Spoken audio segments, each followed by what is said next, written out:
That's what they're gonna hear at the beginning.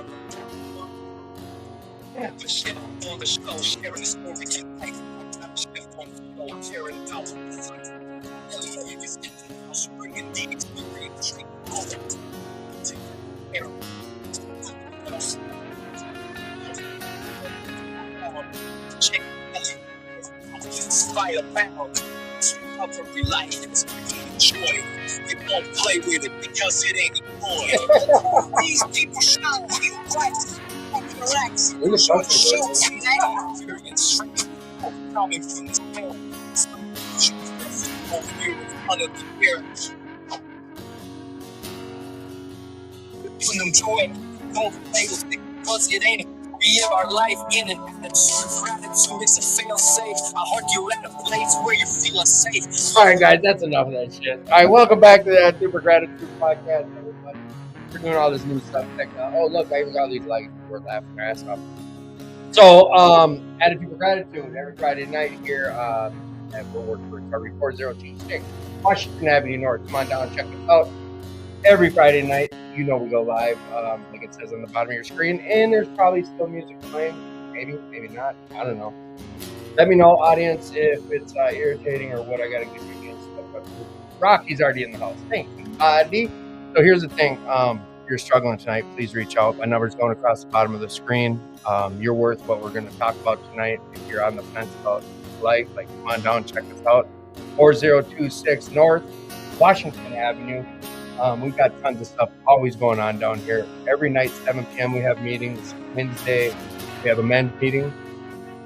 Someone's phone is on. Shit. Is that?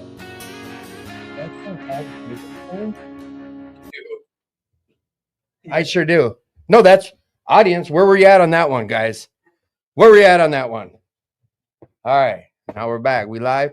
Matter of fact, tell me if you hear me live, because maybe open up the show and tell me if we're live. All I know is I can see my big fat face right there through the screen.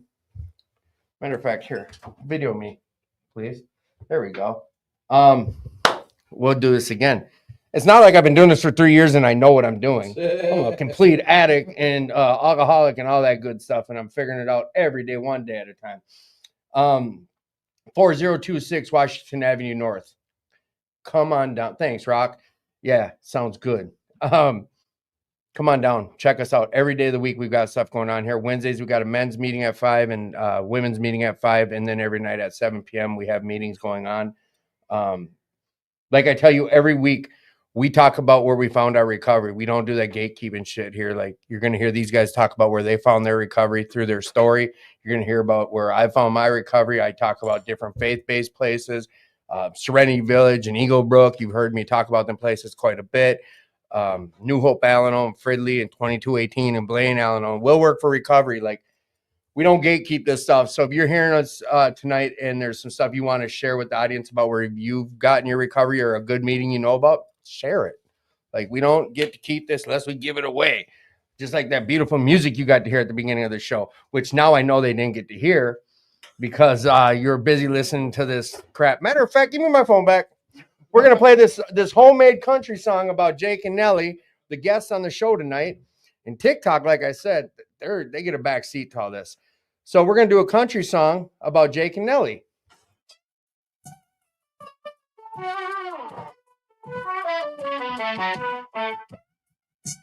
Recovery song.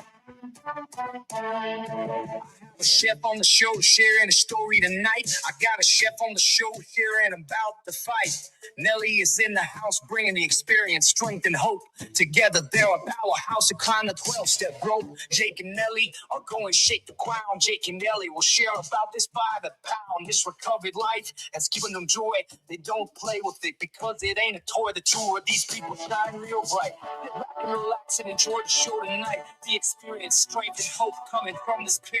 It's something that you can reflect on when you're in front of the mirror. We never live our lives out of 100 forms of fear. We sat down to dope, pipe, and beer. We started going down this life and we gained a career. We ate it to the top of the tier. So let's do that again. I'm running We out of sit words to back, rhyme. relax, and enjoy the show. These are things you thought you knew, but now you'll know. You know, the attitude for gratitude is the show.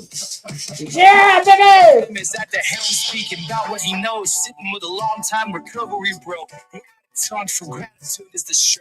The attitude for gratitude will help you grow. Relive our life in an attitude of gratitude. And I own the Feel rights. safe. I hope you're at a place where you feel safe. Please reach out if you're struggling tonight. This is one thing you don't have to do alone because it's a real fight. We fight for our life to get out of the climb.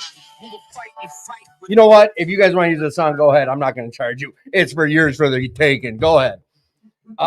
Right here, giving away the rights. But I do own the rights to that song, like on this little app. They're like, "Do you want to pay $16?" Like, you know what? I better. I'm waiting for the AI company to be like, "Hey, you're using that song on Profit." Speaking of that, I made this little TikTok video. Oh, my phone. Sorry about that, guys. So, like this whole TikTok shit, like I make advertisements about the Attitude for Gratitude show every week. I'm like, "Hey, check us out." And da da da. I just started like 2 weeks ago, and like the views are crazy, like 10,000 on one. And I was getting coffee the other morning. This lady came up to me. She's like, "Oh, you're the Attitude for Gratitude podcast guy." I'm like, yeah, whatever. You know, my ego through the roof. And I'm like, yeah. So we started talking BS. She's like, "For real, how much money you pulling in?" I'm like, "What?" She's like, "How much money you pulling in?" I'm like, "I make no money." She's like, "Yeah, right." Like, because I guess when you see the TikTok thing, there's 10,000 views and the other one has 14,000. I'm like, "No, I don't make shit." Like, matter of fact, I'm on my way to work. I fix homes for a living and I pay like a monthly fee to do this shit. She didn't believe me. She's like, "Yeah, right. I'm like, swear to God, like, I pay to do this shit. Like, all this equipment, I bought all this shit. Either way, all right, side note. Hey, if you're out there struggling tonight, like, just listen in, reach out. My number's going across the bottom. Like, you're worth what we're about to talk about. If you're, again, like, struggling, please reach out. I'll put some hotlines up I'll put some different hotline phone numbers up, and we do this thing together. We don't have to do it alone. All that good stuff. Like, get connected, get involved. You're going to hear some stories tonight. And if you have questions for my guests throughout the show, put them down. This is an interactive show. If you don't want your name out there for those questions, you can reach out to me directly. My number is going across the bottom of the screen. That's better. Look at, I'm going to just video the screen instead of having to keep it on my face. Well, you know what, guys? I think that's enough. Oh, something called the Soap of Hope. Have you been here before? No. Tonight's your first night? At this particular location, yes. Perfect. I've been to work before. You guys know Chucky, the soap man? Do not. All right. So we got a guy here named Chuck Cohen who had a vision about making soap for the entire world and giving it to him. And it's the Soap of Hope. So, Jake, could you do me a favor? Up there, there's those bags of what now you know is soap. Grab one for you and one for Nellie. He made these for you guys. So this is anointed soap.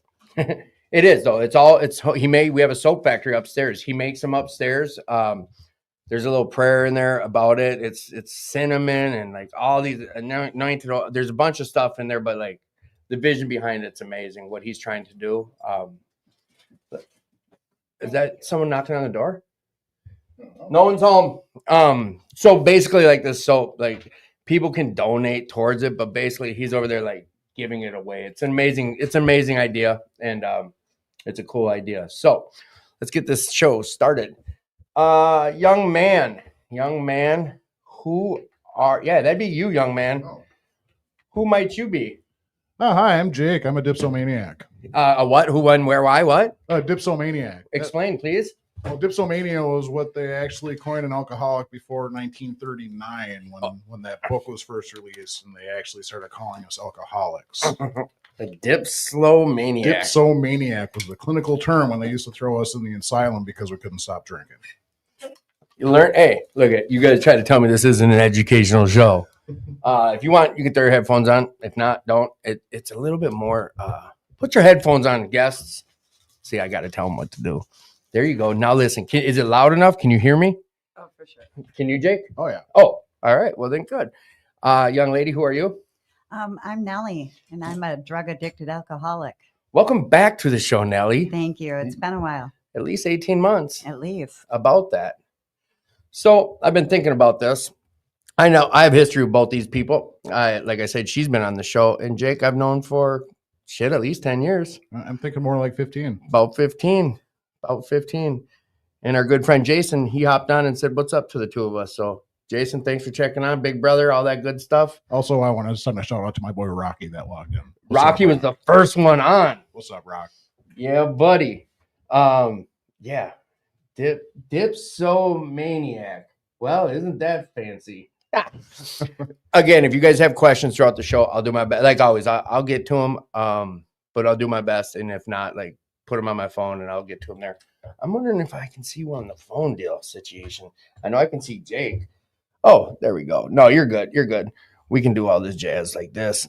TikTok gets all funny about stuff all the time. Little pickety fuckers. Oh shit, they may have heard me say that about him. I'll figure this out while you guys are telling me something. Jake, tell me about yourself. There's no script to none of this.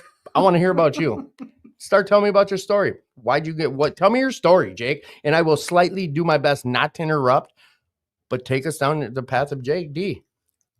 Well, I don't want to share the first part of my story because I think we've all heard those war stories, those glorified using days. I mean, I used a lot. I had a hell of a lot of fun. I mean, I was addicted to more.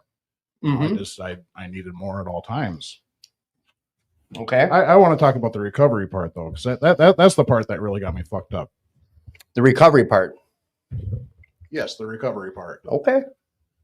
So in 2018, I was looking at some time, and I couldn't stop drinking. I mean, I was a liter a day guy, and my PO told me flat out, like, "Hey, Jake, you can either go to treatment or you can go and execute your sentence." Execute your sentence. That means what? Oh, that means I can go to prison for X amount of days or years. Or all right. whatever. You know what? You guys haven't been on, and I don't think you've listened that much, but I'm going to be asking some shit that, of course, I know what the answer is. We have tons of people that they hear words like execute or diplomania.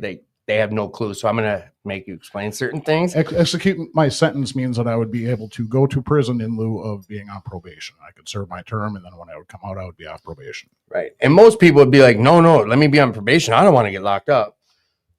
Right. Typically. Typically. Yeah. Okay. So sorry for interrupting. Keep going. So I started this long, arduous journey of trying to get clean. Not necessarily for myself, but just to make my PO happy. And I went to New Beginnings at first. This was in August of 2018. And I did my little 30 days there, and I came out and I did my little outpatient, whatever aftercare stuff. And about 2 weeks in, I quit that.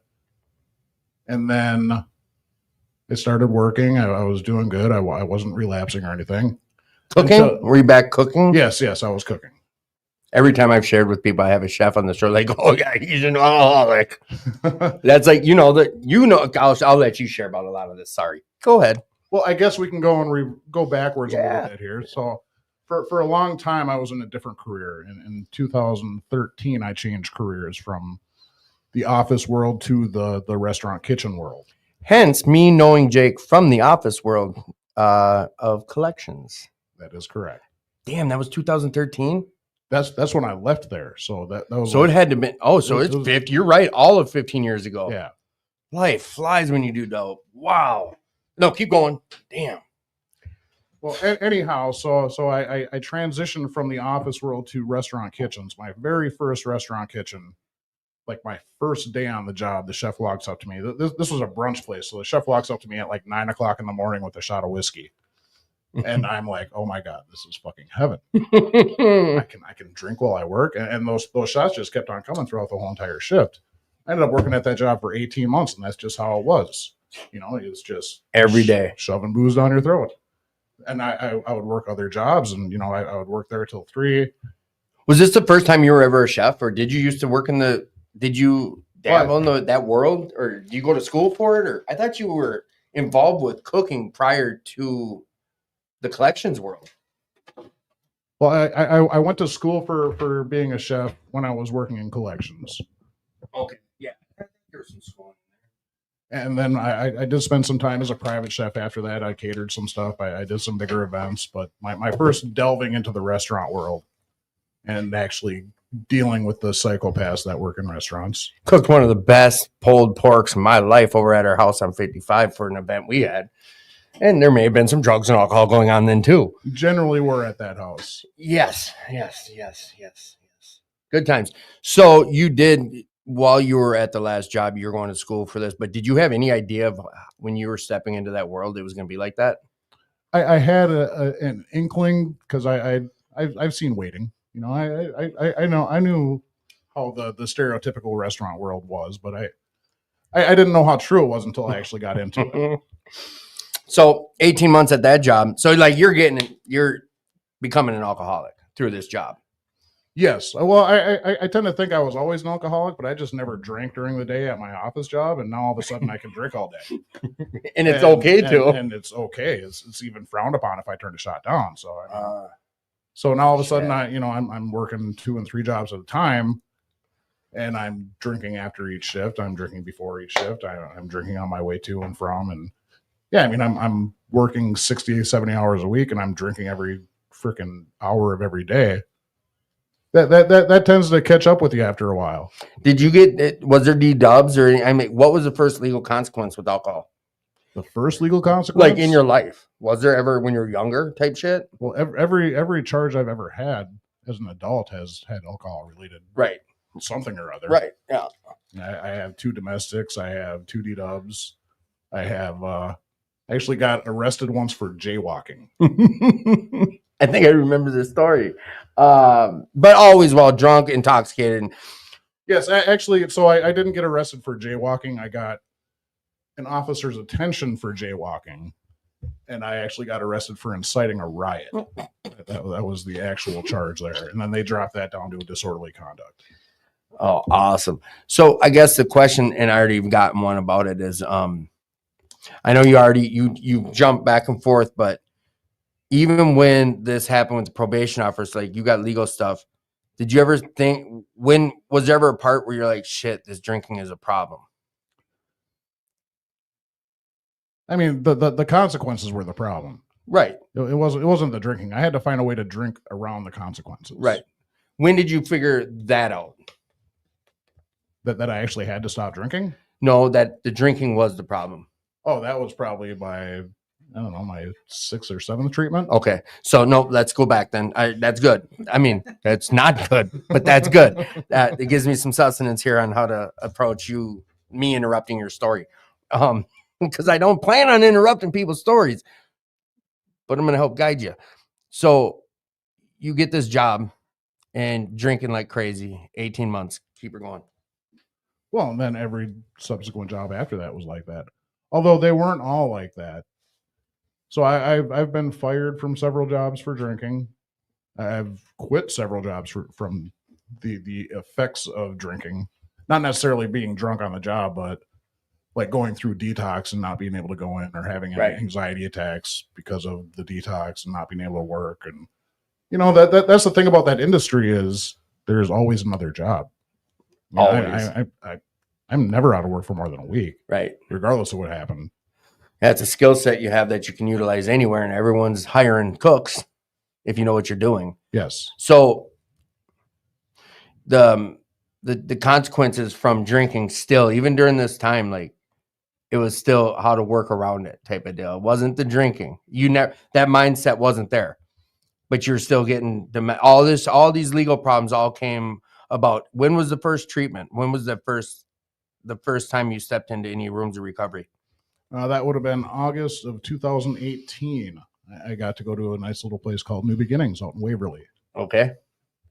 So with you getting to that point, like you said, we're not going to spend much time on your experience. Most people don't show up here into this studio or in the rooms of recovery unless there was some experience that occurred. I'm definitely more than qualified to be sitting in this chair. And you've already shared about the withdrawal, like you lost a job because you're going through delirium tremens, DTs. A job? How many? Probably 10, 12. Right. So that became like a nasty rabbit, like a nasty like circle, right, for you? Yeah. This whole. I mean, I've been denied access to detox because my BAC was too high. That's happened multiple times. See, and I just learned this. If you're over, I believe it's a 4.0 or 3.0, they won't, because of lawsuits of people died, this and that, they will turn you away if your blood alcohol level's too high. Yeah, I don't know what their threshold is, but I know that I've gone in a couple times at a 0.53 and over, and they would not take me. Yeah. And that's I didn't know this either. A guy called me the other day with some concerns about what to do with someone, and I didn't know. So consequences are happening for you in your life. And now I'm going to share from the outside looking in, knowing who you were and knowing about you. Like, I always remember the posts, like you kept the Facebook world for the most part, a lot of the times up to date with where you're at. When in all these recoveries for you, was it serious that you weren't doing it for PO, or, take us through some of that period of time where you're coming in and out, and it just wasn't catching on. Were you even all in ever? Do you feel? Actually, yeah. I mean, I feel like I was all in several times. And I mean, for me, my salvation lies in the third step of Alcoholics Anonymous. We made a decision to turn our will and our lives over to the care of God as we understand Him. Mm-hmm. I always worked that step with an asterisk. And that asterisk is really, really small print. And it said, I reserve the right to take my will and my life back at any point in time for any reason. And I utilized that to a T.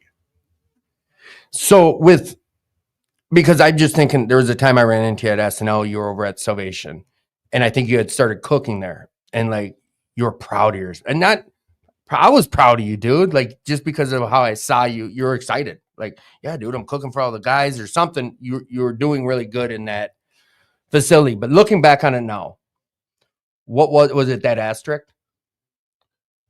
I mean, yeah. So I would work the steps like anybody else. You work 1, you work 2, you work 3, and then you move on to 4. Mm-hmm. And then you just keep on going through the steps. I couldn't quite understand that like I do now. Like I have to work that third step like every day. Mm-hmm. Like even every hour, every minute, every second. I mean, whatever it takes. The part about taking your will back, right? Yes. I can't take my will back at any point in time for any reason. So could you kind of go into more detail about that? What does that even look like for Jake when you say taking your will back? Well, it's like a craving that would come around, mm-hmm. and I would just go with it. It's making impulsive decisions based on absolutely nothing, just based on how I'm feeling at this particular second right now, and not stopping to think, not really even caring to think. And all of a sudden, I've let this craving snowball, and now I can't sleep at night. All of a sudden, now I'm a week into this craving because I keep entertaining the idea of the craving. I keep entertaining this thought mm-hmm. that I can go out and drink, and it would just snowball. I mean, I have clinical insomnia based strictly on my experience with DTs, strictly on my experience with withdrawal. Mm-hmm. Like I was on Seroquel for a while, prescribed. Did you gain some good weight on that? Actually, I didn't. Lucky bastard. They put me on that on detox, and in 30 days, 90 pounds. Dang. Yeah. I'll tell the story a little bit, but so do you still deal with that insomnia? No, I'm completely cured of that. All right. So this was a 100% alcohol related. Oh, 100%. Okay. So in a way, when you're saying that, I want to be like, so like, you're talking about willpower here, because you're saying, all right, a thought comes into my brain, I want to drink, and you deciding to drink is you taking your will back. 100%. And then I'm like, so it's just willpower to say no. But it's not, because I still, man, time doesn't equal recovery over in my neck of the woods where the way I think. It's like, just because I got a little bit of time, I still have sideways thinking sometimes. I remember like maybe my 4th or 5th relapse. This was after the second time I went through Salvation Army. This will all make sense when we find out how many treatments I've been to, but we'll leave that one wrapped up for now. No, I want you to just go with it right now. I'm going to do my best not to interrupt. I want you to run with your story. So I had just completed Salvation Army. It's a 6-month program. This was my second time there. That's what it was. It was my second time there. I was living there. I was working in their kitchen. I was running their kitchen. And all of a sudden, my insurance got canceled. My MNsure got canceled. I had missed a letter or something, and mm-hmm. I could no longer get my prescription for Seroquel. And it was like $400 to renew. And I don't know if anybody knows anything about Salvation Army, but they don't pay enough where you can pay $400 a month for a prescription. Is it like you're in the pennies an hour type pay? Well, no, I was actually through the program. I was working for them at this point. And that you're cooking for them, right? Yes. Okay. But I was actually working there. I wasn't just in the program. I Okay. was actually an employee. All right. And my insurance, I couldn't get my Seroquel anymore. So as soon as my Seroquel ran out, now my insomnia was back. Okay. And I laid awake in my bed for like 6 days straight. Can you imagine just 6 days of no sleep, no drugs or anything? Just I can't sleep. I'm going to lay here and just lay here and just lay here. And what, just spin out in your head? Then the thought goes back to, I bet if I could, a drink would put me to sleep. That's exactly what happened. Is that what it is? By day 7, it's like, I know what'll put me to sleep. And by the next day, I got kicked out of Salvation Army, fired from my job, and I had to scramble. So I ended up going to detox. Then I went back to Salvation Army, left there a month later, ended up going to Freedom Works. And that was my next experience was a New Way. And I ended up doing New Way 3 times. So we had Salvation Army how many times? 5. 5 and New Way 3 times. Okay. And this is all like, guys, you got into the recovery world in 18? Yep. 2018. Okay. Keep it coming. And I'm 21 months clean right now. So this is all within like a 5-year span. Yeah. You're 21 months? 21 months. We celebrate clean time on this show. Have you heard this? What's different this time? But we're not there yet. I don't want to hear what's different this time. I want to hear, so, all right, then you're at New Way 3 times. Is it the same cycle of insomnia or what is it? I mean, it's just the same cycle of nonsense. You know, I get into a sober house. I'm there. I'm clean for 2 or 3 months. And then I just go with an impulsive thought in my brain and allow it to manifest itself until it drives me absolutely fucking crazy. And now I'm back out again. And is that the type of deal with you, that story over that period of time? Was it off to the races until legal consequence? No, not legal. I've only had 1 legal consequence since that time that my PO told me I had to go to treatment. I've only had 1 more. What was it that ended up every time after that? Like, was it hospitalization or what was it that got you to a point of, all right, better get back into treatment? Honestly, I was homeless and I didn't want to be on the streets. So I knew if I went back to Salvation Army, they would take me in. I knew if I got in a New Way that they had sober houses that would pay for me. Mm-hmm. I knew that Minnesota was a treatment state. Yep. And I knew that as long as I had MNsure, I could get into these treatments. They would put me up and then I could stay there until I got kicked out, which ultimately happened every time. Every time. I've been kicked out of every sober house I've ever been in. Was it every time kicked out because of drinking? Yes. Every time because of drinking. Dude, cunning, baffling, and powerful. You've heard us talk about that on the show. Like, it's in our literature. Cunning, baffling, and powerful. Because a lot of people out there listening are like, what the fuck? We get that every week. I've got a couple of WTFs with question marks. Like, why? That's a very good question that I do not have an answer to. You know, I was just talking to Nellie about this on the way over here. It's like I look back at that and it's like that wasn't me. Like I look at where my life that's is someone now. else. That was someone completely different. It was like a dream. I was not making my decisions. If I was making the decisions, I would have been clean after the first try. Right. But I wasn't making the calls. There was this thing that lived in my brain that knew everything that I knew. It knew all my weaknesses. It knew what buttons to hit. And it just took over and it just ran the show. Congratulations, Angela B. 5 months and 10 days, no alcohol, no hard drugs. Good job. Nice. Good job. Oh no, that's all right. You know what? I'm trying to read and listen. I just bear with me. Sorry, guys. So this is the part where I'm going to ask like about what was it 21 months ago that was there a change? Do we have a spiritual awakening? Do we have what was it? Talk to me. Well, let me tell you, I've been to treatment 13 times. Mm-hmm. And out of those 13 times, I have never stayed sober out of treatment. Not one time.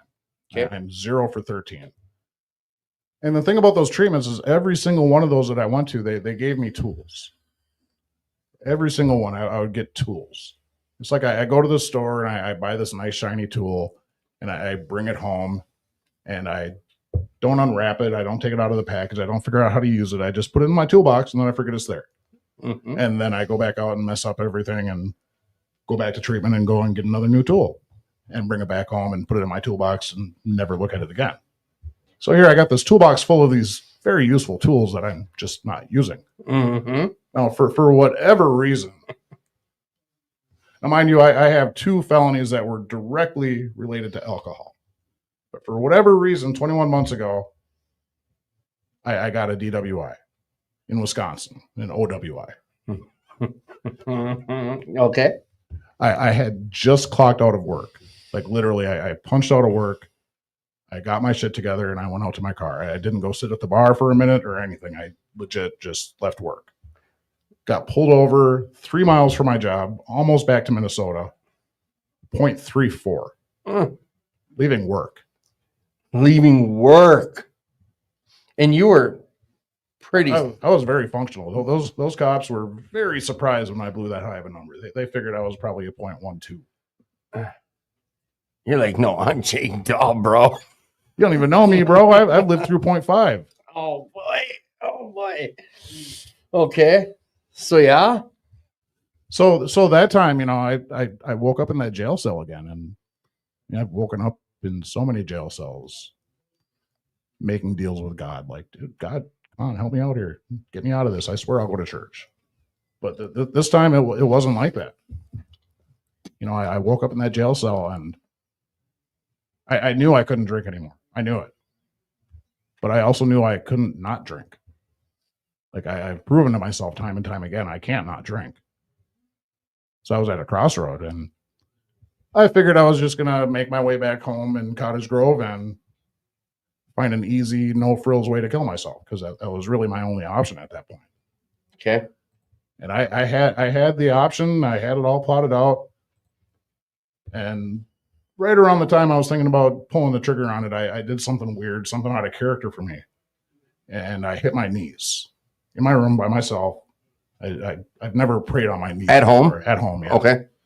But I hit my knees and I prayed. And I didn't pray for God to get me out of anything. I know that doesn't work. I didn't pray for, the only thing I prayed for was for strength to get through what I was going through, what I was about to go through, for courage to face it like a man, and to just guide me to where I needed to be and to just help me. And I don't know why, but maybe God heard me this time, or maybe I was actually listening because God had heard me several times.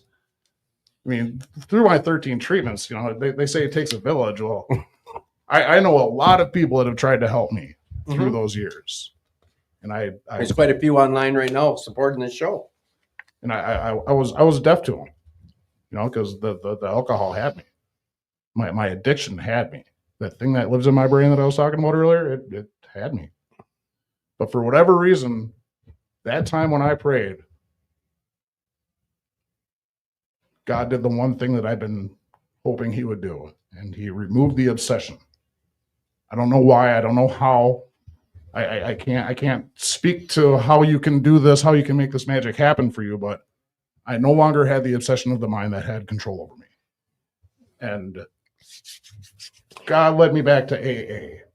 Before I hear you going back to AA, I need you to break down this feeling. Was it instant? We've had whole shows about what you just said. You said a prayer about, because I'm so infatuated with it. I am, and I know a lot of our listeners are. You hit your knees. You say a prayer you never said. Is there a feeling inside? Is there what? How do you know the obsession was God? What? Go deeper. Well, I mean, it's a day-to-day thing. Like every day I wake up, I don't think I need a drink. With how obsessed I was with drinking, with how obsessed I was about when can I drink, how can I get there? Because I didn't drive for a long time because of alcohol shit. But how can I get it? How am I going to find another job after I lose this job? Like that was my obsession, was trying to figure out how I can drink as much as humanly possible without dying. Right. And just continue the money flowing and just be able to do it and be able to have a roof over my head or whatever the hell I had to do. Right. And as obsessed as I was with drinking, I'm that obsessed with not drinking. And it's so crazy to me. And you give that all to God. 100%. That's amazing shit, bro. It is. That's some cool stuff. So it's day by day, every day after, and then lead you back to the rooms of AA. Come on. So this is crazy. So I ended up getting the app on my phone, the intergroup app that would tell me where all these meetings were. And I remember it was a Tuesday, but I thought it was a Monday because my brain is still fucked up. Yeah. Because I just came off of 0.3 or whatever, Right. or several days of being at a 0.3 Yeah. or whatever I was doing at the time. But I had the wrong day. So I put in this date on intergroup, which is the wrong day. And I find a meeting that's like a quarter mile from my house, this house that I lived at for 2 years. Mhm. I have no idea where any meetings were.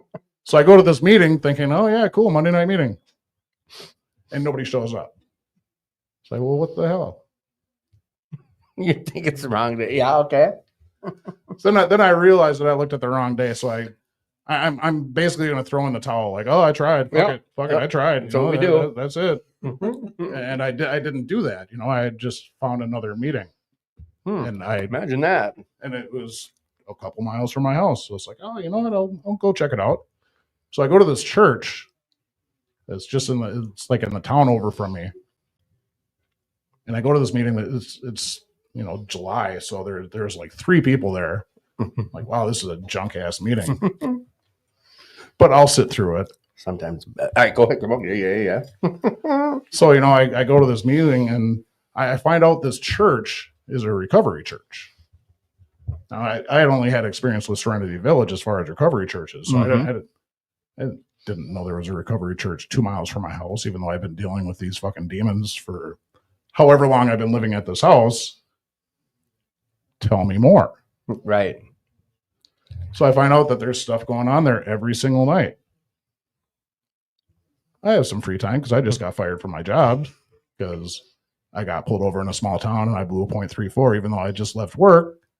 Word travels. So I got fired from my job and I had some free time. So I went to the church the next night and I met a bunch of the congregation. And it was so cool. I went back to the church the next night. And then I went back to the church the next night. And then I went back to church on Sunday. And all of a sudden I'm going to church every Sunday. Like it happened that fast. And it was all because I didn't do what I wanted to do. I didn't do what I usually do. Imagine that. Weird. You mean I was the problem the whole time? Are you serious? These are the questions that come in right around this time.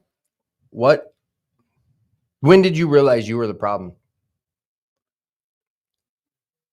Like, when does that epiphany? I know we know while we're sitting there getting in trouble, it's usually, damn, cops caught me, or but there's usually this part in our recovery we realize, like, fuck, it was all me. It was all me. I can't tell you the date I realized that, but. Well, I can tell you 2 days that I realized that. The first, well, I can't tell you either of the fucking days. But yeah. I can tell you the first time I realized that. My first sponsor, when I did my 4th and 5th step with him, part of the 4th step he had me do was I had to write down what my part was with all these resentments that I had. I was like, well, no. I'm here to bitch about this shit.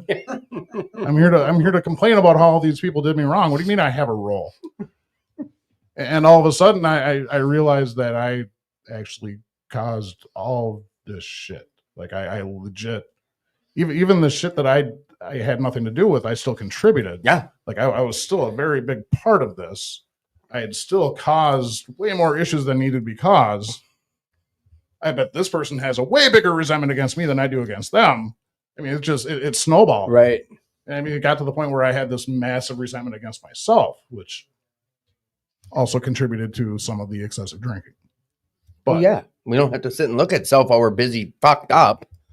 But so it's weird. I figured out that whole time I hated myself for what I was doing, but I still was doing it because I had no control. One thing was explained to me, I always was like, yeah, it's common sense. Like, and that's a big problem for me to be like, oh, I know it's common sense. But when they talk about, we got to do this 5th step, we got to get this shit off our chest. Well, yeah, no shit. Because if I keep these secrets in or keep this self-hatred in, I'm going to drink over it to get rid of the self-hatred. And once I sober up, it's going to come right back. So I know how to get rid of it. It's a nasty circle. For me, it was just a nasty circle. Vicious. I mean, and a lot of times we don't realize it till we get past it and clear up our head. What was the second time? Honestly, it was when I woke up in that jail cell. It was when I made all these decisions to kill myself. And then I knew that I had absolutely no control. I knew that I had absolutely no willpower. I knew that I couldn't do this. So I had to remove myself because I was the problem. I mean, here, this whole time, I'm trying to think my way out of this. Like I tried to figure out every single way I could do this without actually having to quit drinking. We do that shit. I know. Now it's kind of funny saying it, but I get it. And I was trying to figure out this way that I could change my life without changing anything.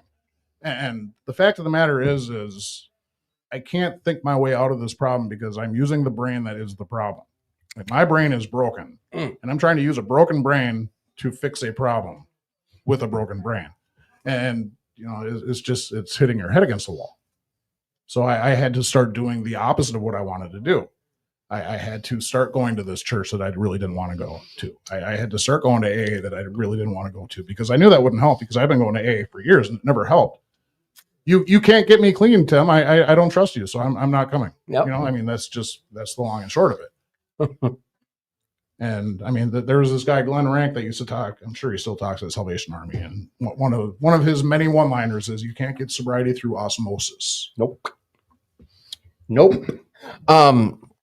You know what, you guys? Real quick here, I put a hotline up on the bottom of your screen. Jake brought up some stuff about some self-harm, and if you're dealing with any of those type of thoughts or whatever, utilize that hotline. Please reach out.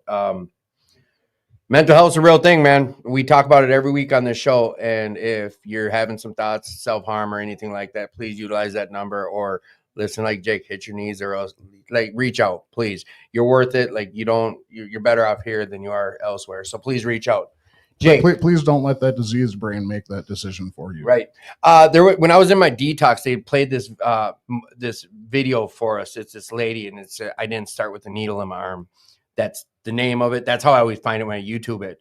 And she talks about what you just brought up. Like, she's like, I had a motherfucking broken brain. How does a motherfucking broken brain make a choice to make a good choice? Once it's a problem, it was a problem. How does the problem fix something once it's already a problem? Like she started wording it the way I just heard you word it. And it makes perfect sense. Like, how does this brain that's broken supposed to make a good decision? It makes no sense. And she's like, moments of lucidity, moments of clarity arise, or we hit our knees.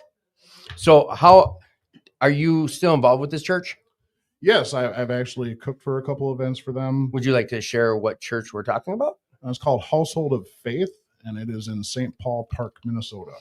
I was just in St. Paul Park. Damn, you live way out there? Yeah, I live in Cottage Grove. Yeah, no, my boss lives in St. Paul Park, and it's not close. So once again, the name of that place? Household of Faith. Household of Faith. Awesome. And you're really involved there. That was kind of your. I mean, I was more involved back then, just because I was really early in my recovery. I actually had a job that kind of worked around my ability to be there. I had to take a couple steps back because, as you alluded to, I'm a chef and I work when everyone else is doing stuff like going to church. So. Right. How? So you are back working? Oh yeah. Let's hear about you entering back into the line of work that is so involved with that world of drinking. How does this look for Jake D? I told you that the desire, the obsession was lifted, and I'm not lying. Like I can walk into these environments and I have no desire to drink. Like I don't care to. Like I work at a place in St. Paul Park now it's a dive bar. I'm in charge of the food. I love the fact that I'm there doing that. I'm the executive chef, and I'm upping the quality of the food there. But at the same time, it's a dive bar. We have a lot of regulars. There's a lot of people that come in there and just drink and drink and drink and drink and drink and drink. And want to buy you drinks. No, they absolutely want to buy me drinks until I show them the tattoo on my arm and tell them that I've been sober for 21 months. Right. Because I like to throw that out there just in case if they ever feel the need to talk to someone. Right. You're planting seeds. Just plant a seed. I'm not trying to force my recovery on anyone, but I am letting them know, hey, by the way, I've been through that. Right. I might not be able to help you, but What a fucking kill. What a buzz kill. I've never even No, offered to help, but I just Right. I just planted the seed. It's what we get to do. So you get into that world, back into that world. Was there worries, or were you at a point where you knew it was not a concern? It's not a worry, or did you take some insurance out on self and have someone know, like, hey, I'm going back to work? And what did it look like? Well, so I started working at a dive bar right away in St. Paul Park, and then immediately God intervened. What do you mean? So I was at my church, and I met this brother Kyle there. And everyone at church knows who Jake is in his story, right? Yes. Okay. So I met this brother Kyle there, and one day after church he prays over me, and I was telling him about how I was freaking out because I'm working at this job where I don't make enough money to be able to survive, let alone pay for all these legal fees from this OWI I just got. Like, I don't know what the hell I'm going to do. And he just prays over me for relief. And I shit you not, this is a 100% true story. I'm not embellishing. I'm not over exaggerating. Within an hour, I get a message on Facebook from a girl that I went to high school with 30 fucking years ago that I'm friends on Facebook with. And she says, Jake, I know you're a chef. My wife is an executive chef at this place called Patrick's in Edina, and they're looking for someone. Are you interested? And it pays double what you're making right now. Okay. So I text her wife. Within an hour of that, I have an interview set up for the next day. So within 2 days of this prayer, I get this job offer at this place, making double what I was just making. And like within the week, I'm working at this new job as the executive sous chef at this very busy French restaurant in Edina. Okay. Like, and my career has done nothing but go up since then. Like I'm in uncharted territory right now. I've never been an executive chef anywhere. So you're there now at this Edina place? No. Okay, you're at the dive place. I'm at the dive place. Yeah. Okay. I went back there. Okay. But I'm in charge of the food. I get You're the running the show. Yeah, I'm in charge. Lots of responsibilities. Like in the 10 years leading up to these last 2 years, my career has advanced like 5 times faster than anything that I had done. I mean, I was constantly in and out of jobs, being drunk at work, getting caught sleeping at work, or just leaving in the middle of a shift because I couldn't handle it. Right. Or whatever. I couldn't hold a job. I've been working in restaurants for 12 years. I've worked at probably 30 different restaurants. And that's with the first one where I was at for 18 months. So I mean, like I've ran through as many restaurants as I possibly could. Whew. So this, like, what is life looking like today for Jake? Well, I'm nowhere near where my brain thinks I should be right now. I'm 45 years old. I rent a room. I don't have a license right now because I got an OWI in July. What is OWI? It's operating while intoxicated. Oh, so Wisconsin's versions of our DWIs? Yes. Okay. Fucking cheeseheads with their want to be all special. Okay. Yeah. No. I apologize to you Wisconsinites out there. Wait. Here we go. Wait. Yeah. So you're not. But I'm nowhere near where I feel like I should be, where my brain tells me I need to be right now. I don't have any kids. I've never been married. But I have a girlfriend for the first time in a really long time. Hi, honey, I love you. And I have a dog now, which I never thought I would have. And I just got this new, like, my career just keeps going up and up. And great things are happening. And then I turn around and I look behind me just to see how far I've come. And holy shit. I've come so far in 2 years from where I started in 2018 when I first started this recovery journey. Like, everything is getting better and better and better. Like these promises, specifically the last promise where it says, and we suddenly realized that God was doing for us what we could not do for ourselves. That is like, I want to get it tattooed on my forehead. What, we didn't go this far back, but How old were you when you first started getting intoxicated? 14. 14. And how old were you when you took your last drink? That was 43. 43. So what's that? 30 years? Yeah. 30 Almost. years. And you've been clean and sober for almost 2 years? Almost 2 years. What is that? 30 years and 2 years. It's about 10%. Okay. A little less. You're not where you want to be yet, No, I know it's weird, right? but you understand. But I thought it would happen just like that, right? Because I stopped doing Because we're used to doing this. Go, go, go.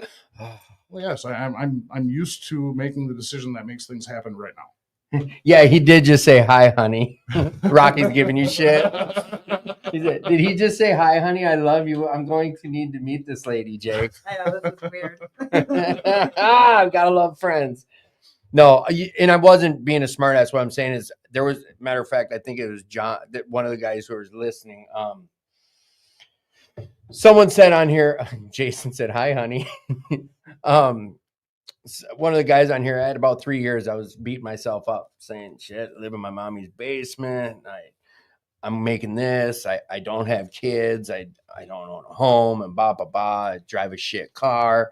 He's like, hey, Tim, when did you start getting high? He did the whole thing I just did to you. He's like, so for 25 years, you're getting fucked up and you've been clean for 3? Did you think in 3 years you're going to cancel out 25 years of fucking your life off? Like, okay, yeah, thanks for the guys who came before me. But it made sense. It did. I stopped beating myself up so much because I did. And I did one of these. Boom. Instant. So why wouldn't I think everything else I do is instant? I mean, shit, I'm doing good. I'm not shooting dope no more. Why isn't life? Why don't I? We have shows once every few months about whole shows about self-care because we have to. We got to do what you already brought up. Like, look behind you. Look how far you've come. Don't beat yourself up for where you haven't gotten to yet. That's for everyone out there, not just you, Jake. You know these things. So I have a feeling when I was bugging you a couple years ago when I saw you at SNL, I'm like, dude, I do a podcast. You should come check it out. Yeah, Tim, I will. I think it's because you knew you weren't ready for that shit. Subconsciously, I'd imagine so. Because I do believe it was like a week after that, I seen something about you drinking again, but whatever. We get to do that shit. So it is what it is. It takes what it takes. I mean, shit. What, hi, honey. I love it. I just love it that your boys are giving you shit. So I had to give him some low hanging fruit. Some low hanging fruit, which he's saying like, hey, Rocky, like you needed low hanging fruit to get them. So relationships, like, oh, I think, can you not hear nothing? Oh, I'm just trying to make them a little bit smaller. Oh, okay. My head's not. No worries, Chucky. I'm gonna take this down. We're gonna have a little interruption here, and I'm gonna remove this. Again, I'm taking down this hotline 988. If you are struggling with any type of self-harm or anything out there, please utilize this hotline. Please utilize the hotline. Like, don't be ashamed of it. So I brought a guest on for the intermittent or intermediate, or what is that called? Intermission. I already did kind of steal some of your thunder. If you heard, I talked about your vision, and look what you see what's in front of them, right? Yeah. I want to keep those. And I want, you brought some in for them, right? Yeah. I want my soap back. I'm kind of glad that you said that because I Get got close to your mic. I gotta. Yeah, I know. Just here, I'll move it for you. Okay. Sorry. Thanks. Oh, I can't. There you go. Just move your chair a little bit. I know that. Thank you. There you go. Oh, I got you. There you go. I gotta. There you go. Yeah, go ahead. I've been recalibrating the message. I know why. You had a great message, but go ahead. And I don't know if you had a chance to read I read it. The one about breaking out in shackles. Yeah. Who Who are you, young man? Who are you? Chucky. Okay. And what do you make here? I make it at Will Work for Recovery. What do you make here? The Stone of Hope. The Stone of Hope. Yeah, Armor of Yah. The Armor of Yah, which is soap. Which is the soap of hope. All right. And okay, keep coming. Sorry. And boy, there's so much to talk about it. I almost feel like we need to put on a full pot of coffee just to. And you know we don't get to do that. That's why I'm always over here pushing you right along. But here's the thing: Chucky makes soap for every one of our guests. And it's his passion. This is what God put on his heart some time ago to make this soap. And he makes it upstairs in the soapstone factory. And your goal is to do what with the soap? Well, I've got so many different ideas of what I want to do with it. What I want to do right now with it is get it into the hands of people who might have like anger issues, Yeah. you know? And so I have two different messages tonight because I haven't been upstairs yet. But one is the basic uh, affirmations, and then is there anyone that you guys have anger problems? Yeah, that would be. I mean, I'm a chef. Yeah, I'm give no him the Gordon anger. Ramsay, but I'll give you the one there that one's to help wash away hopelessness, rage, and despair. I And do definitely have two of those. But here's the thing. I'm gonna steal his thunder, and it's just in the sake of time, Chucky. No offense. I know none taken. it's okay. I'm But like a turtle. He prays into the soap. He prays over it while making it. And there's steps of making this soap where in between he prays into it. He's a very spiritual man.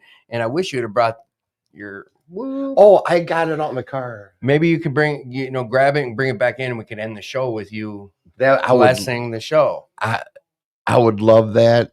The soap, it kills germs that would ordinarily get under your skin that cause incarceration.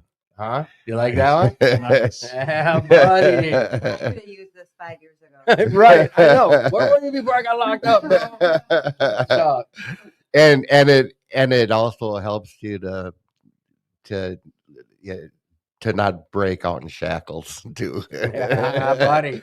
Going breaking out in handcuffs. All right, here's what I would like from you, Chucky, is get the God, I always want to call it the ram's horn. The shofar. The shofar. Grab the shofar and not right away because we're gonna hear some of Nellie's story here, and then I'd like you to come back down maybe within 45 minutes or so.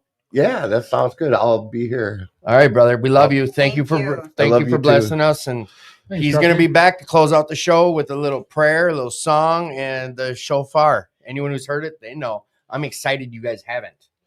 Armor of Yah kills germs that would ordinarily get under your skin that cause incarceration. Amen. Yeah, here we go. Here we go. Yeah, I got to do something about that. How tight it is. I'm sorry about That's that. okay. Chuck. I got to lose a little weight too. You losing weight, dude. Look at you. I can tell. Good job, brother. You're doing a great job, buddy. Nice meeting you too, brother. Thanks for the soap. Thank you. You're welcome. You're welcome. So I tried to blow that up. I tried to take care of that before. I didn't know if he'd be here or not, and you can see how impatient I know you saw me at one point because I'm sitting here. I'm like on the edge of my seat going. He does that. He left his phone, didn't he? Yep. Sure did. Burner. Okay. So, Jake, we're gonna do a lot of wrapping up at the end where you'll be talking some more. But anything about your story that we may have left out before I move on to hearing some of Nellie's story?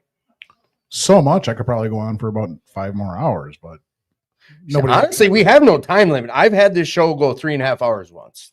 Well, I have to work early in the morning, so. All right. Well, then there's a bunch more wrap up type of stuff. But how about this? Maybe I'll come back at some point in time and we'll do this again. Oh, I put you on air. That's one of the last things on my wrap up is to confirm that you guys will come back. That's why I didn't feel bad when I had Nellie back on because she already said she'd come back on about 18 months ago. Who are you, young lady? I'm Nellie. Welcome back to the show, Nellie. Thank you very much. Last time you were on the show, you shared some of your story, and I can't recall a lot of it. I tried finding it, and a lot of my stuff from 2218, where the show used to be held at, I don't have those shows anymore. Well, and actually, that was more of a situation where someone I knew was on the show. I happened to walk in the room, and therefore a mic was put in front of me. So I don't know how much of my story I actually shared. We shared some things So what I'd like to know is about you and your story. in my story. Pitter patter. Pitter patter. Okay, so I go back like most of us. I'm fairly certain that I was born this way. I've got the family to prove it. I started drinking in high school, and I'll start off by saying that I'm grateful that I currently get to work with a lot of teenagers, a lot of youth on some prevention services. Okay. And so I get to go into school and kind of share a little bit about my story, the beginning story part. And so it's like I had these hopes, these dreams, these goals. By the time I graduated high school, I'd already had pretty much my associate's degree done as well. I had been a trained dancer for, 15 years. I danced around the country, beautiful things going in my life, and started partying, hanging out with the older crowd, doing things like that. And then I went away to college for my first year and doing the deal, struggling with homework, and got to a place where I was like, a bunch of my friends are doing this meth stuff. And I hear it can really help when you got to be up all night to get some homework done. And I had kind of prided myself at that point about not kind of following in the mix with the rest of them. But I got desperate. And so I reached out to a friend and I was like, I got to get this assignment done tonight.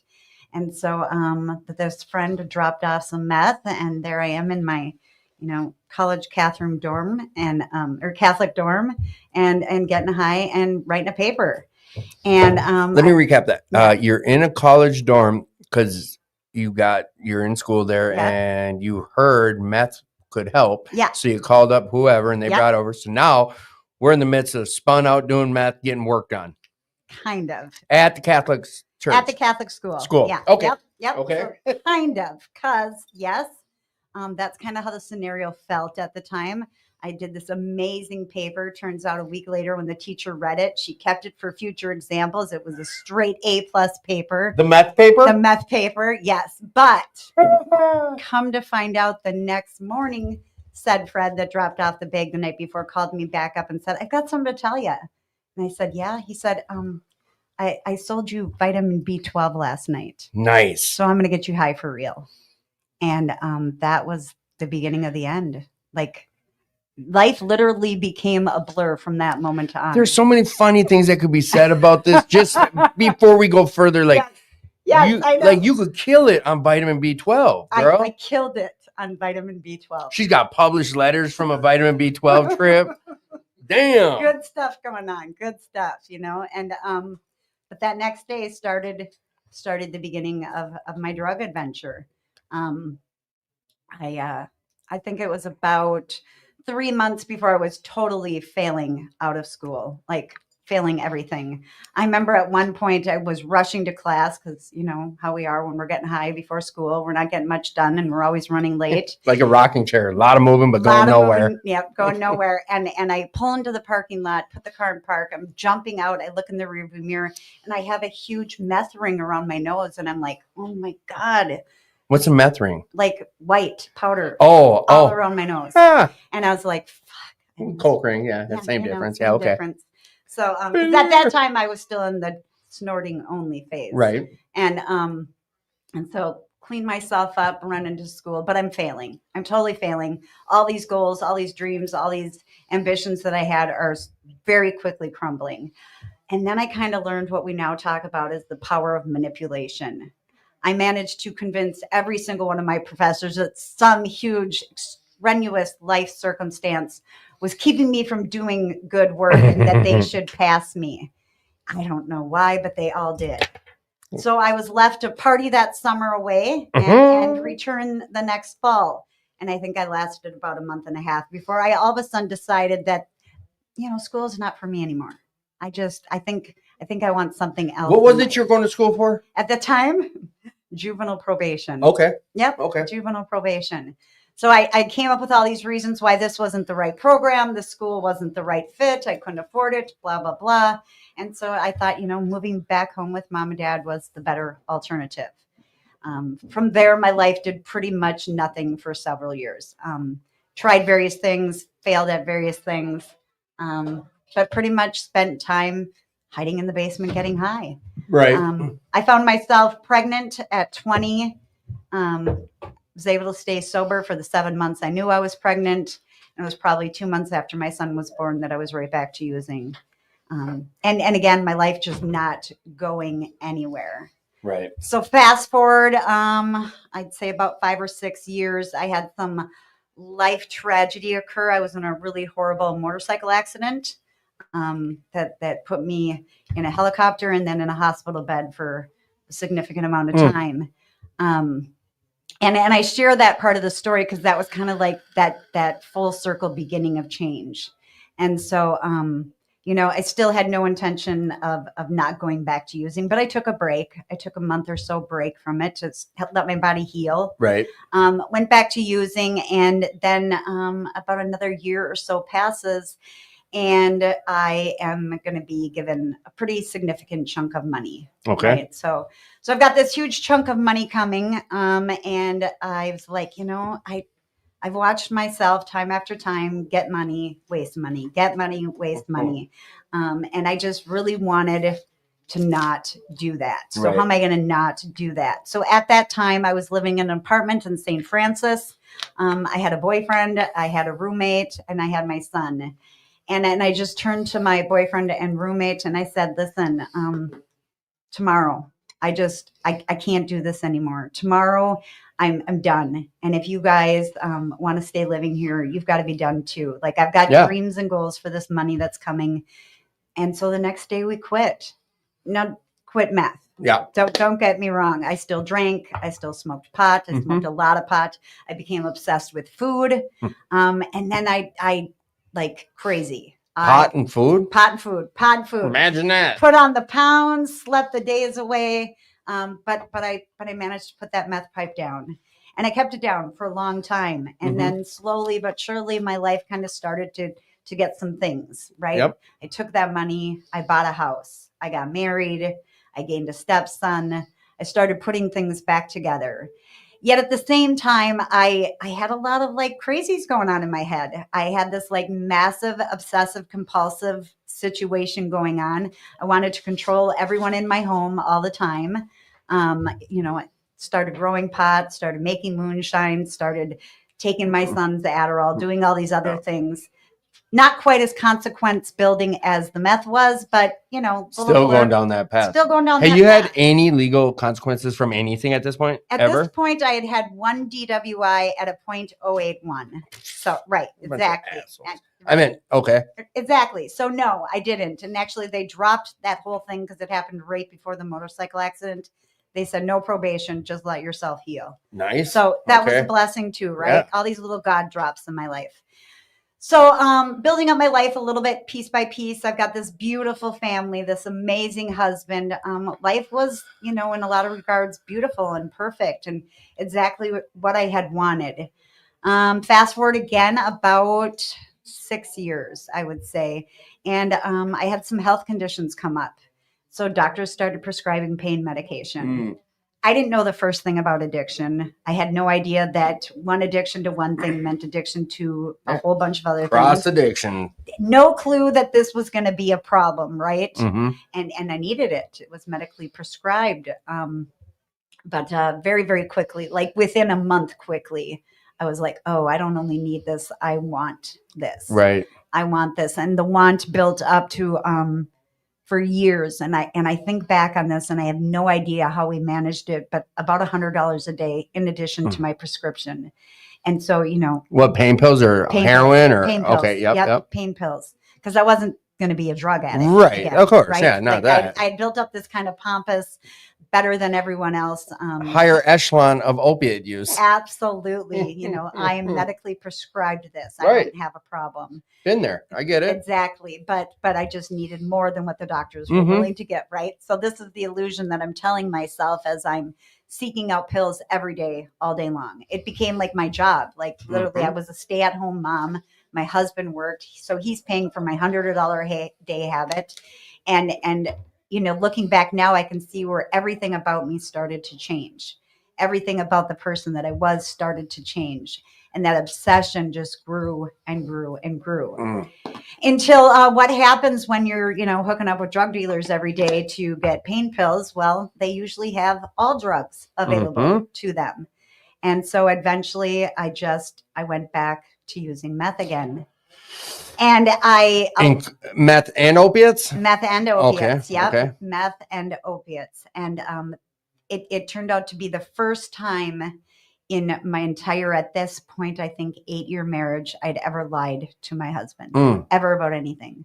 And I knew he would not be happy. And so I've got this bag of dope hidden in the closet of the bathroom that I'm using. And it was about a week and he caught me.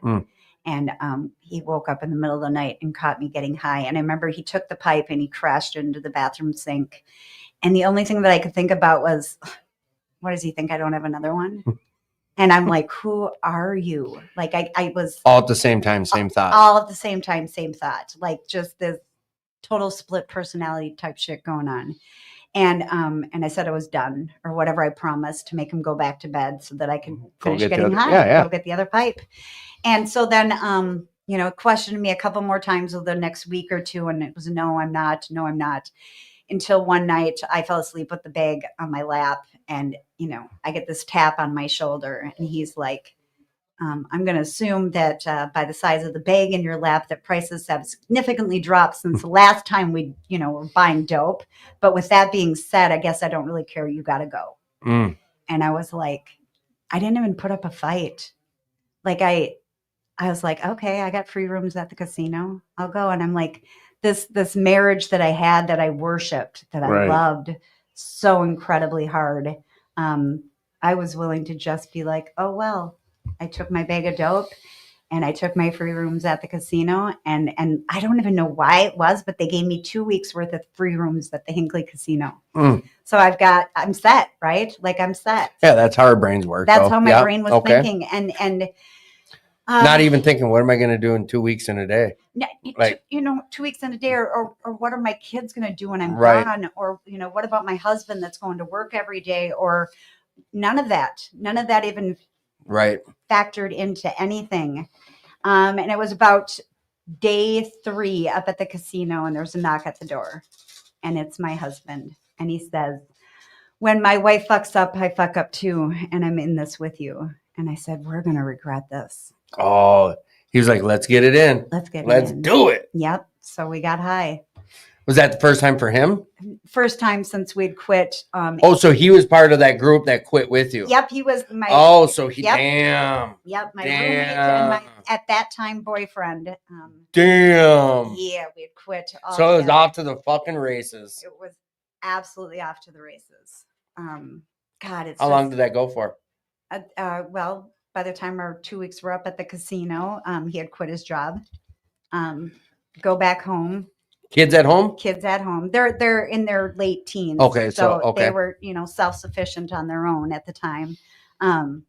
My son was at home and his son would visit on the weekends. But yeah. And then, then comes the chaos, right? So now we've got new friends visiting the house frequently. He's got no job. So how are we going to make money to pay the bills for this house and everything we've got to do? So, hey, why not go down that next path? I think it was probably 2 weeks after he started using that we started selling. And that's just where we landed and what we went with. And I know we're not we can say it now, but how long did it take to turn that happy house into? But so we go down that nasty. How long does what's the next the next big where does this go from here? So from there we're this stint of using lasted about 4 years. In that 4 years, we sold our house because we thought a new location would change things, right? Yeah, of course. Unfortunately, it was within a month that we gambled the $75,000 profit of the home sale away. So that was a big blow to our plan. And then not to mention that the DEA had pulled us over and arrested us in Wisconsin. So now we're no longer able to leave the state. So even more reason to just take the house profits to the casino and gamble them away. Our marriage had absolutely crumbled at one point. And I just told this at a treatment center I spoke at last week. It was myself, him, his girlfriend, and my boyfriend all living in the same house because an open marriage was definitely going to be the solution to our marital problems. Right. And, it was like insane. It was like a movie scene. We went from being this normal white picket fence, happy family couple, to absolutely doing things that we never thought we'd be doing. The horror stories of meth, man. The horror stories Woo. of meth. And so, within 4 years, I was arrested 15 times. He had completely moved on to another woman and another life. And kids are not speaking to us. I became an absolute fuck it's user. Just didn't care. Right. I was just, every day that I wasn't in jail, I was high. Right. Plain and simple. It didn't matter. And I didn't ever even ponder the option of, am I a problem and not a problem? Do I have a solution? Do I not? I didn't have any experience with the concept of recovery. So I didn't even come into mindsight for me. It was just get high and survive the day and make it to the next day and do the same thing over and over and over for years. Except that after 15 arrests, that kind of piles up on you, and some of those arrests become convictions. And I'm super grateful for the big ones that didn't result in anything, but the little ones that piled up left me with some options. You're going to go to treatment, or you're going to go to prison. And if you go to prison, you're still going to go to treatment. Right. And looking back at it, Anoka County, they put me in a program where I had a year. I had a year to complete all requirements of the chemical use assessment. And man, that gave me this wiggle room, right? So now I'm trying to learn about how this recovery thing works. How to get through it. How long do I got to go before I actually got to go to treatment to fulfill these requirements? And mind you, not that other 2 counties had warrants already out, because they were not giving me the year. But there was something about that 1 year that just kind of stuck with me. I chuckle because, Jake, did you say your first treatment was New Beginnings? Yeah. Okay. So I briefly did a 7-day stint there with a very large bag of dope that went in my bra with me. And when the dope was gone, there was absolutely every reason to be out of there. Oh, yeah. I don't even count that as recovery. I was just there to fill a seat. And when the dope was gone, I was gone. But then it came to the point where I had about 5.5 months left of this 1 year deal, and that they were like, you will go to prison, plain and simple, lady. We ain't playing. So I was like, tomorrow, and then finally tomorrow just came. And my sister had to tie me down in a chair in her apartment. She's like, do not leave tonight, because I was supposed to go the day before, and I don't know, something pissed me off, and I'm like, I'm not fucking going to treatment. And she's like, they'll take you tomorrow, but you have to go tomorrow. And so tomorrow came, and the treatment mobile showed up, and I was like, how high can I get before I got to get in that van? And so I think I had the guy wait out there about an hour, and I'm like, I had no idea what I was getting into. No clue whatsoever. I didn't know anybody who had gone to treatment. I didn't understand what was about to go down. I just knew that they were going to put me in this house for about a month and a half, and I just had to go do it. And I'm like, okay, I can do this. And we'll figure out what the next thing is next, right? And at this point, I'm talking homeless nights in 4 below weather, trying to survive under, one night was under a bag of hot dog buns. No place left to go, no vehicle, everything I owned, stolen, sold, given away. Husband is gone, kids won't talk to me, totally at rock bottom. And so I was like, well, I got to just do this, right? And so I go to Birkwood. And that first week is such a blur, because I was so high when I got there that it took so long to come down. But I started hearing things, listening to things. This is where actually Jake psychosis or no, you mean you started hearing a message. Okay. I'm like, shit. I started calm down. Usually you don't start hearing shit. Nope, no psychosis. I started hearing a message, and I was like, maybe. How long ago was this? This was I've been sober 3 years, 3 months. This was when it was? This is when it was. We get to celebrate this shit, guys. Yes. So, by the way, that was treatment number 12 for me. So this is where I met Jake. 2/2/22. Oh, really? Entered Birkwood, and I met Jake. So you were driven by 100 forms of fear before you got into that bus, into that van, even though you people just heard what she shared about. Fuck. So now you're in there. You're hearing a message. I'm hearing a message. And I come to this realization when the fog kind of clears from my head that, like, okay, I've got to do this thing, and I'm going to have to do it for a couple years for sure. And so, how do I do that with the most ease? How do I do that and not make it so difficult? And for me, you know, kind of like Jake said, there's that moment of clarity, that moment of total surrender, that moment of like trusting a God that I didn't even have a concept of yet at the time, and just being like, I'm done. I'm so exhausted. I'm so exhausted trying to do all of this on my own, and I'm not doing very good at it. So I'm going to listen to these people. They gave me food, they gave me clothes, they gave me a bed, and they gave me direction. And so I just started following it. I mean, okay, I had a little rebellion, but for the most part, I just started listening to what they said. They told me to go to group. I went to group. They told me to go to these outside meetings. I went to these outside meetings. They told me to get a sponsor. I got a sponsor. And I started to feel better. So why not keep doing it? Guy said like this on here. He's like, I started doing things first I didn't know about, nor did I believe in, but I started getting results I couldn't deny. Bingo. That's it right there. Like, you know, and for me it was small at first, and I still wasn't aware of what was going on. I was just learning that, you know, I wasn't a morally fucked up person, that I actually had a disease.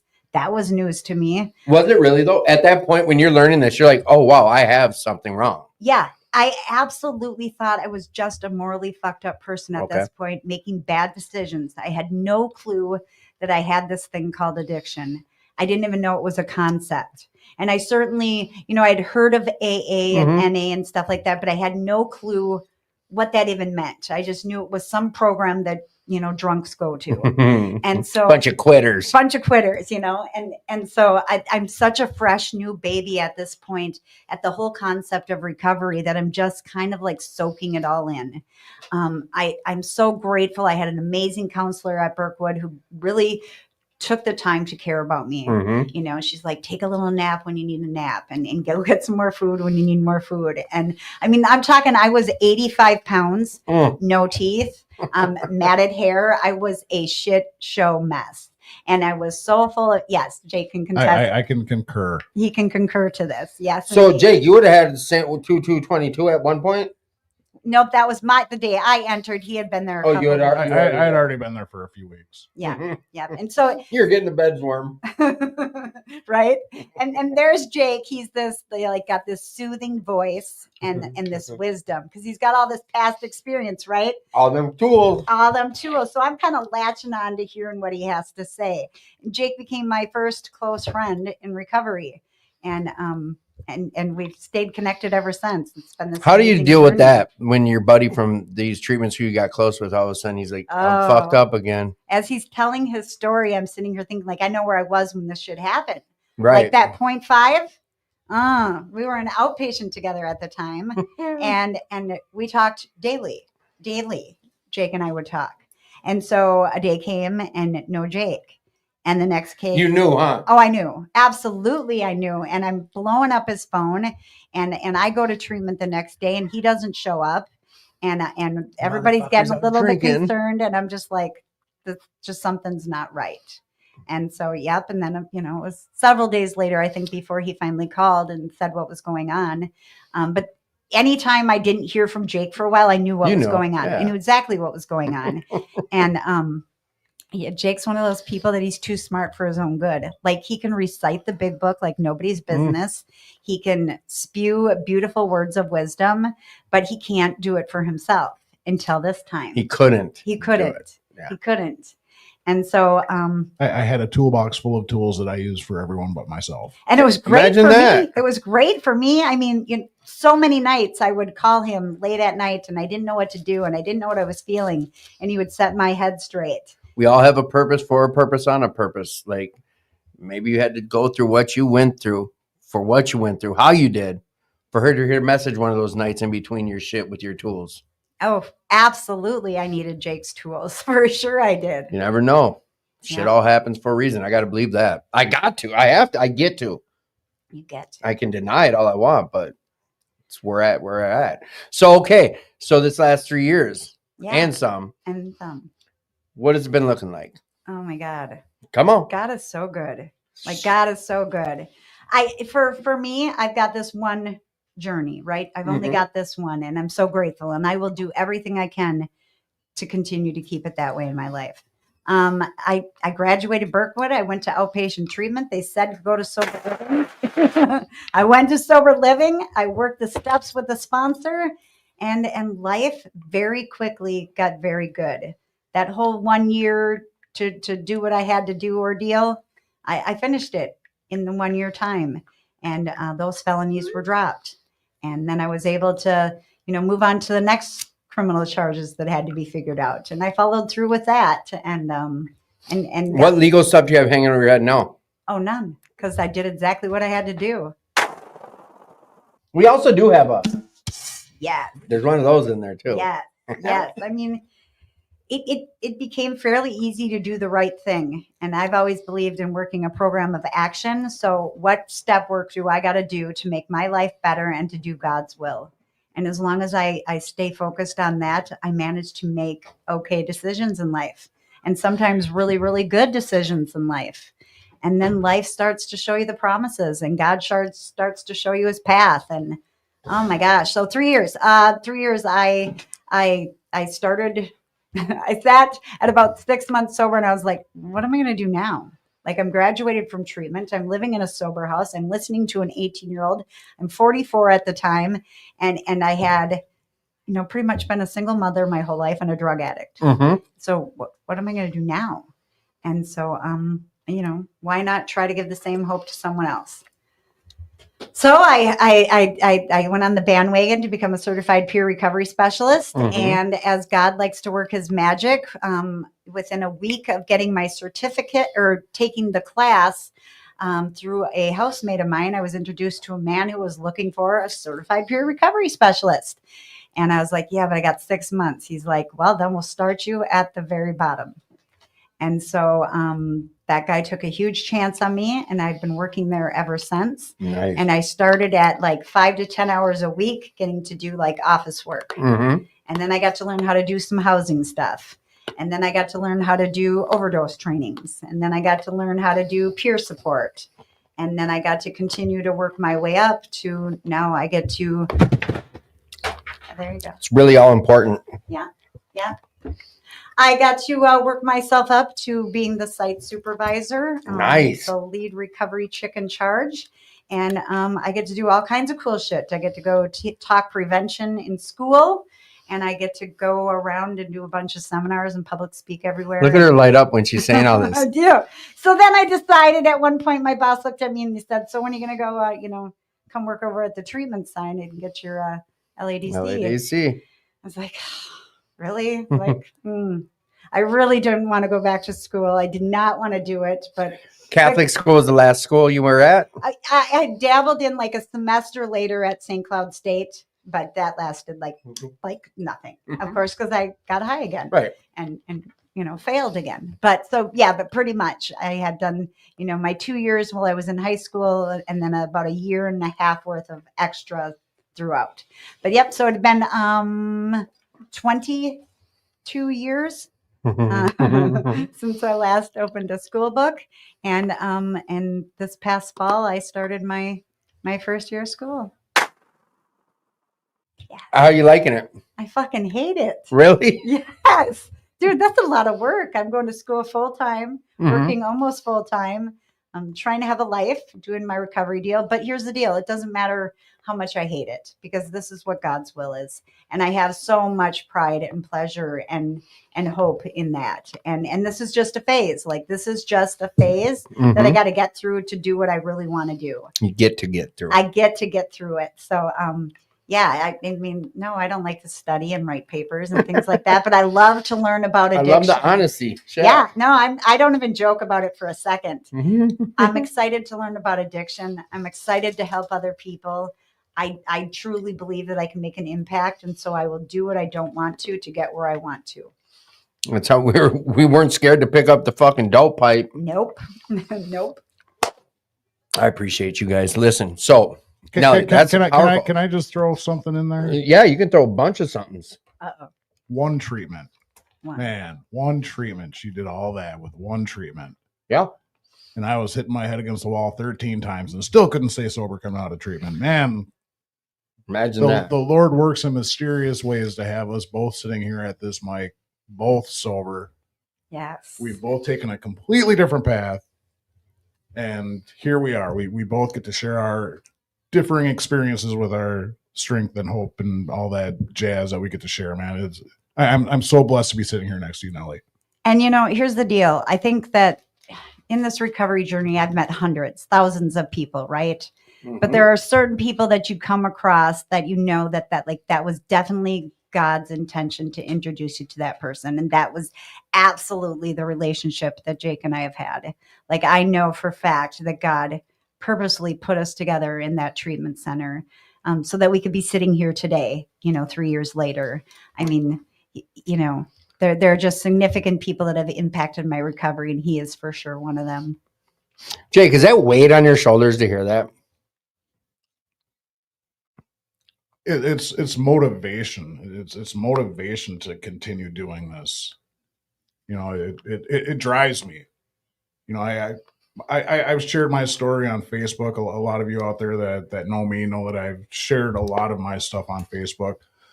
There's people that have told me flat out that I've inspired them to get sober, to get clean, and they have more clean time than I do. Mm-hmm. But I started that journey for them, or I at least said something that resonated with them, or I posted one thing on Facebook one time that really hit them in the feels the right way to get them to take that next step. Mm-hmm. Yeah. So I'm blessed to be able to be a part of this. I even though I've fallen on my face so many times, I can use that. I can use that part of my story to help someone else maybe not fall on their face as many times, or at least if they do fall on their face as many times or more times, you can still pick yourself up. You can still do this. Angela B, thank you for supporting the show, and good night to you too. And not only that, so like Jake has been huge in my recovery, don't get me wrong, but the friendship, like we have had an amazing friendship with each other. We've done some super fun things, and we, laugh, and we've cried, and we've shared deep stories. And so, there's that twofold component that, he's really been, instrumental in my recovery, but more so as just the first authentic, real friendship that I probably ever had. I mean, when I look back over my life, I've had some, really close friends, but very few, right? And now I got the opportunity to learn what it meant to have a friend that was a friend, and what a beautiful experience that was. That's what we get to do. We totally get to do it. Amazing stuff, Chucky. So this is the portion of the show that we have a few questions. You're finishing off. You just sit comfy, buddy. I'm a dick sometimes. So, Jake, yes, pick a number. One. This is where we take a left turn, move a little bit from recovery. Sounds good. Question number 1 through 53. Pick one. 27. 27. Haven't had that one. If you could instantly be an expert in a subject, what would that subject be?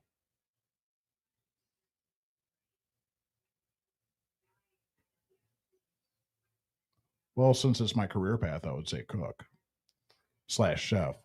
And yes, I've been doing this for a long time. And yes, I know a lot about it. I might even be considered an expert, but you can never know everything about this. So the more I know about this, the better. And I'm kind of obsessed with it. And this food is so good. Mm-hmm. So good. But I always strive to become better. So since I already have a lot of eggs in that basket, let's throw some more in there. And I would love to be a 100% expert at that. There's no wrong answers. Pick a number 1 through 53. 53. If you had to eat one meal every day for the rest of your life, what would that meal be? Jake's cooking. That's not a meal. One meal. One meal. Yep. Could I change the toppings if I pick pizza? I guess this is where I have to come in with. It always makes me think of Family Guy when they're always, the guys are always like, all right, Bruce Jenner without her. And they make them, you know what I'm going, yeah. I don't know. All right. Yes, but it can only be a switch between 3 toppings. Oh, perfect. Then I pick pizza. All right. Yes. Chucky, you get to play this game too. Pick a number 1 through 53, Chucky. 44. All right, 44. The zombie apocalypse is coming. Who do you want with you? Jesus. I knew it. Yes. I knew it. I pointed. All right, we're gonna do one more round. Jake, number 1 through 98.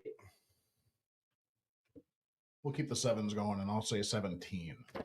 17. Name one of your favorite things about the person sitting next to you. You know, she had mentioned her lack of teeth, Yep.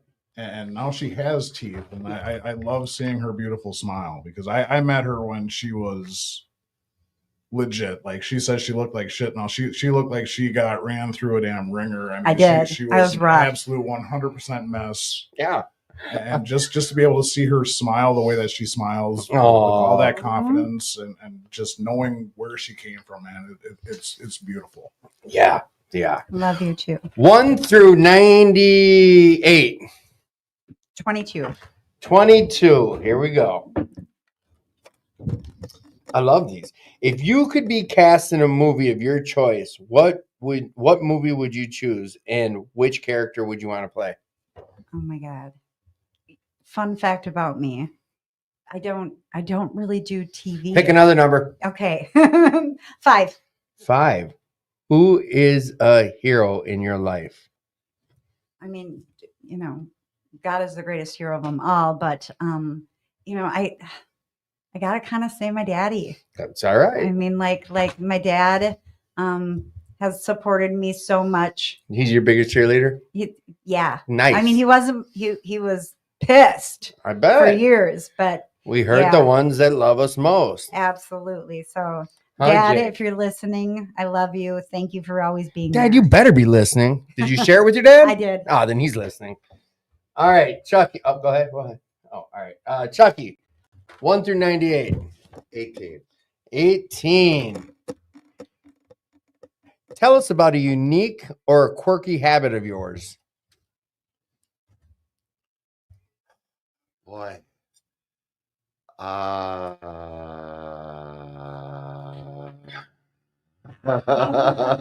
you got to be shitting me. Well, I know this probably isn't really answering the question, but I was just thinking how blessed I am to be here, and I never want to lose my shoelaces ever again. Good enough. I mean, that's not a question. Wait, there was one. If you had a choice of losing your shoelaces or not, would you? And yours would be no. We got it answered. There is one more out of left field question that comes at the very end. So, Jake, what would you like to leave the audience with? Any thoughts, anything? I mean, this whole experience is just chock full of cliches, and cliches are great because they're true. So I mean, people don't like cliches, but the fact of the matter is they're true. So I'm going to leave you with a cliche and just let you know that if I can survive what I've been through, if I can survive pancreatitis and multiple 0.5s and homelessness and the whole rigmarole. I mean, I've known so many people that have died, and I've been worse than them, and they've passed on. And there's been people that have, I mean, we all have been through the ringer on this. So if I can do this, I promise you can do this. Even if it takes you, I think the highest number I've ever heard was 49. I know a gentleman that has been to treatment 49 times. And the 49th time is the time it worked. Hey. That man today is like 20 years sober, and he's a fucking pastor. Like legit. I mean, wow. The only thing that it requires of you to do is to just keep coming back, to just keep fighting, to just keep picking yourself up, dusting yourself off, and getting back to work. And that's what I did. And I did it enough times where one time it worked. You know, they say that like 5% of us get recovered. And I mean, if you consider the fact that I've been to treatment 13 times, you'd figure one of those times would work, or at least I would get sober at some point in time. So, I mean, even if 1 out of 100 times it works for me, guess what? It worked. 1% of the time, it worked. Right. Cool. 1%, cool. As long as I keep fighting for that, eventually it'll take. Eventually you'll get to the point that you can do it. So just keep trying. Just keep coming back. Just keep fighting. What is it? It works 100% of the time, every time. No, it works 60 or Yeah, works 100% of the time, 60% of the time. yeah. It's something. It's funny. It's a good one. Hey, if I didn't have humor in recovery, I'd be fucked. Anything that we left out that you'd like to add? Yeah, especially because Jake did this. I do have to do a shout out. Hi, honey. Hi, Eric. I love you. Aww. So that's the other thing that came with recovery. Who is Is I'm now engaged. who? Oh, you know what? Wait a second here. Yes. Who is All Ears Nellie? I have no idea. All Ears Nellie Peterson. I'm not sure what the all ears is, but I'm Eva Perez says this about you. Okay. Eva. Yeah, I don't know either. Oh my gosh, yes. Hi, Eva. There we go. Holy cow. Inside jokes. We do inside jokes on here too. Remember that one time with the chicka chicka chicka? All right. So how do I want to wrap around? So there's a guy who's on the show right now. Name's Chuck. This guy right here. He's a gangster of the Lord. He's a soldier of the Lord of Hahua. And I heard a guy explain the way you're really supposed to say his name, the all vowels, is the way you breathe. Yeah. In and out. I don't know. Long story. Don't have time for it, guys. So Chuck does this thing. He blows a shofar, which is the call to God. And I could have him tell you about it, but how much time you guys got? You know what? Get on the mic. Explain what you're going to do. We're about to summon God with the sound of it. This is the horn that the Israelites used to take down the walls of Jericho. And tonight we're going to use it to take down the walls of Jericho that are around us. Like the actual horn, that is preserved really well for me. If it was, he wouldn't make out here live. 'Cause I'm going to eBay. I'm going to the auction house. They've been breeding them for thousands of years. So have you guys heard this? No. No. Oh, you're in for a treat, like I'm for excited. real. And then he's gonna blow this, and then he's gonna sing us a prayer, and then say a prayer. I forgot what I was gonna say. Imagine that. But we're gonna summon God to. It's like He hears us as we are, but when He hears the sound of this, it says that He leans in and He takes extra notice. extra notice. You will hear some of this too, Chucky, Nice. through when you get to your music. So this is the call to summon God, and we're about to disrupt the heavens and to get His attention. there we go. Let's do it. Okay.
Now that we got His attention, this is a blessing.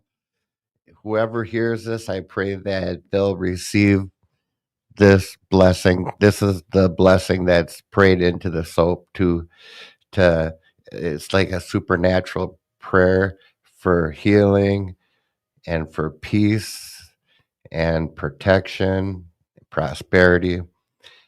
And I'll say it in Hebrew and then in English. Here we go.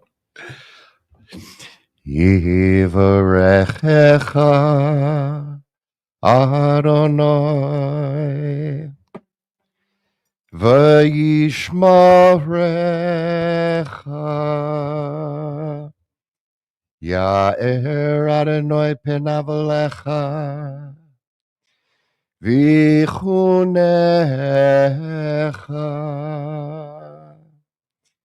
Yase Adonai penavalecha v'yasemlecha shalom. May the Lord bless you and keep you. May he shine his face upon you and be gracious to you. And may he turn his face towards you and give you supernatural peace and protection, healing and prosperity. In Jesus' precious name I pray. Amen. Amen. Way to go, Chucky. Yet Thank you. another beautiful prayer. And you can come down and get some of the soap of hope anytime you'd like down here at 4026 Washington Avenue North. Thank you all for tuning in tonight. Like, we had a great show. You heard a lot about a lot of different places, a lot of different treatment facilities.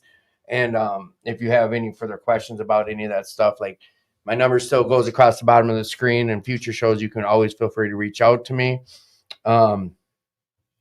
Yeah, a lot of people have checked in tonight, and if I didn't get to your questions, I apologize. But we appreciate everyone checking in. And again, I put a hotline up there, 988, if you're having any thoughts of self-harm or anything, like, please don't reach out. You're worth it. Like, if someone hasn't told you today you're worth this life you've heard us all talk about, and if no one's told you, like, you're loved, I love you. That's it. I love you. You're worth it. Stick around. Come on down to We'll Work for Recovery. You heard us talk about a lot of different places we get recovery. Jake, one more time, what was that church you were talking about? It's Household of Faith in St. Paul Park. Household of Faith. And where do you work again? Continuum Care Center. Boom. And if you guys have questions about any of those, you can always reach out in future shows to me about that stuff, and I'll get information. Also, would you guys both be willing to come back on the show? Absolutely. 100. 100. So, I also have a cheap pop I'd like to throw out there if I could. fucking pitter patter. What is it? So part of my journey of recovery was facilitated by a gentleman by the name of Dave Johnson. Get it. He runs the Lost Sheep Ministry, which is this. Yeah. Lost Sheep. I know all about Lost Sheep. So if you are really struggling and you need help getting into some sort of program, getting into detox, getting some sort of answers, he is always available to you. Grab a pen and write down this number. It's 612. Hang on, Jake. Hang on. 612 414 414 5575. 5575. And that is Lost Sheep Ministries, Dave Johnson.